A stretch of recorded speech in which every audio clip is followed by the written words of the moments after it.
축하합니다. 여러분은 방금 인생에서 가장 위험한 마약에 중독되셨습니다. 바로 첫 월급입니다. 부모님은 적금 붓고 아껴 써라 하시겠지만 그건 여러분을 평생 돈의 노예로 묶어두는 가장 달콤한 저주입니다.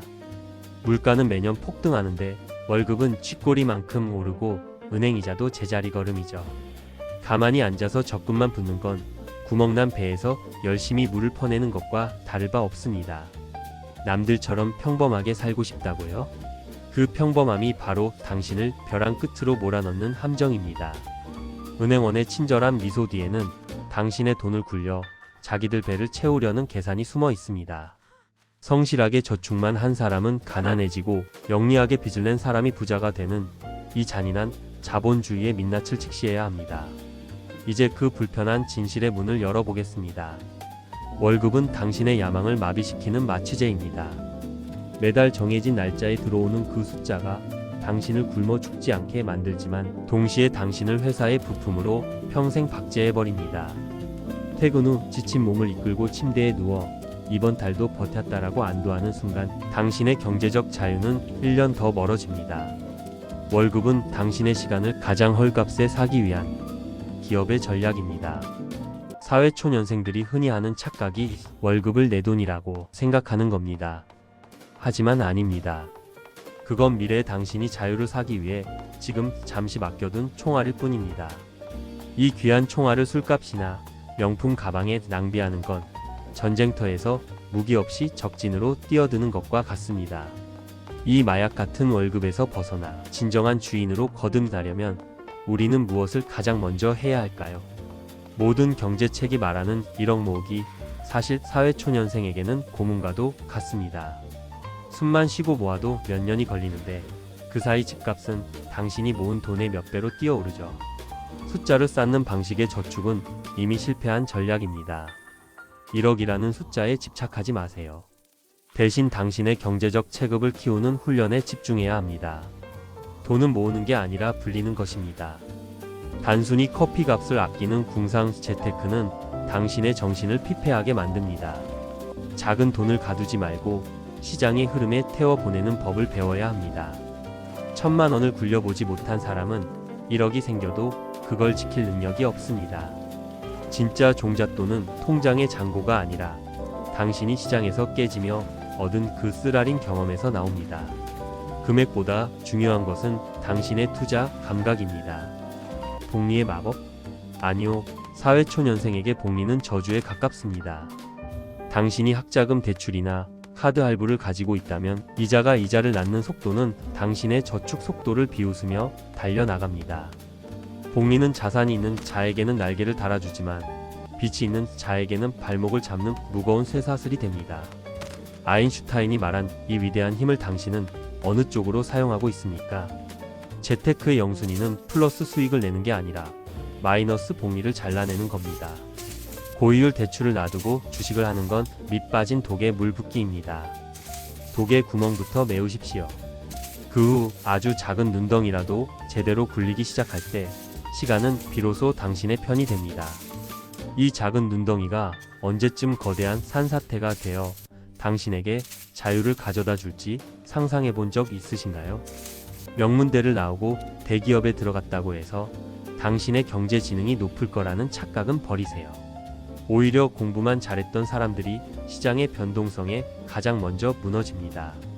경제 지능은 차가운 도표를 분석하는 능력이 아니라 공포와 탐욕이라는 인간의 본성을 통제하는 능력입니다. 학교에서는 절대 가르쳐 주지 않는 이 생존 기술을 당신은 얼마나 갖추고 있습니까? 시장은 당신의 기대만큼 친절하지 않습니다.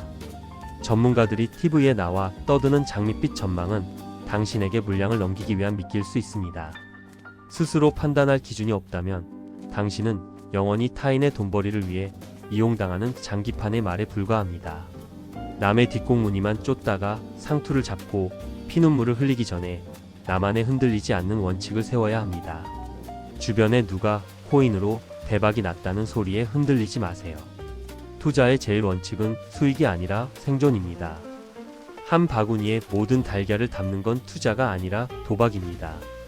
바구니가 떨어지는 순간 당신의 지난 1년은 물거품이 됩니다. 자본주의 시장에서 살아남는 유일한 방법은 시장의 변덕으로부터 당신의 자산을 철저하게 보호하는 방어벽을 세우는 것입니다. 자산 배분은 단순히 종목을 쪼개는 게 아닙니다. 성격이 다른 자산들을 섞어 어떤 폭풍우가 몰아쳐도 당신의 배가 뒤집히지 않게 평형수를 채우는 고도의 전략입니다. 주식이 떨어질 때 오르는 자산, 화폐 가치가 떨어질 때 빛나는 자산을 조화롭게 배치해야 합니다. 이 방어막이 완성될 때 당신은 비로소 밤잠 설치지 않는 투자를 시작할 수 있습니다. 레버리지라는 말을 들으면 겁부터 나시나요? 하지만 자본주의의 정점은 타인의 자본을 이용해 내부를 창출하는 데 있습니다. 대출은 시간을 사는 행위입니다. 20년 뒤에 가질 수 있는 집을 대출을 통해 오늘 당신의 것으로 만드는 마법이죠. 하지만 이 마법은 양날의 검입니다. 칼자루를 쥐는 법을 모른 채 휘두르면 그 칼날은 반드시 당신을 향하게 됩니다. 소비를 위해 빌리는 돈은 독이고 자산을 불리기 위해 빌리는 돈은 약입니다. 할부로 산 명품 백은 당신을 가난하게 만들지만 저금리로 빌려 고수익 자산에 투자한 돈은 당신의 부를 폭발시킵니다. 레버리지를 다룰 줄 아는 자만이 자본주의 게임에서 승리할 수 있습니다. 하지만 이 검에 베이지 않기 위해 꼭 지켜야 할 안전장치가 무엇인지 아십니까? SNS에는 20대에 수십억을 벌었다는 성공담이 넘쳐납니다. 그걸 보며 조급함을 느낀다면 당신은 이미 지는 게임을 하고 있는 겁니다. 재테크는 100m 달리기가 아니라 평생을 달리는 울트라 마라톤입니다. 지름길을 찾으려다 함정에 빠지는 사람이 99%입니다. 남들의 속도에 맞추지 마세요. 당신의 속도로 묵묵히 나아가는 사람만이 마지막에 웃을 수 있습니다. 빨리 부자가 되려는 욕심은 사기꾼들이 가장 좋아하는 사냥감입니다. 확정 수익, 특급 정보 같은 말들은 당신의 주머니를 털기 위한 달콤한 독사과입니다. 천천히 부자가 되는 법을 배우는 것이 사실은 가장 빠르게 부자가 되는 유일한 길입니다. 꾸준함이 지능을 이기고 인내가 실력을 이깁니다. 이제 당신은 시장의 보상을 받을 자격을 갖추셨나요? 오늘 이야기를 정리해 봅시다.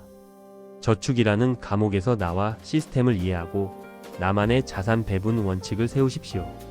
이제 당신은 스타벅스에서 커피를 마실 때 커피의 맛이 아니라 그 기업의 지배 구조와 수익 모델을 고민하게 될 것입니다. 그 작은 시각의 차이가 평범한 직장인과 자본가를 가르는 결정적인 기준이 됩니다. 당신의 첫 월급 봉투는 단순한 돈 뭉치가 아닙니다. 당신의 인생을 바꿀 수 있는 단 한 번의 기회입니다. 지금 당장 모든 걸 바꾸라는 말이 아닙니다. 다만 돈의 흐름을 지켜보는 눈을 기르십시오. 당신의 경제적 독립을 위해 제가 끝까지 함께 하겠습니다. 구독과 좋아요로 저와 함께 해주세요.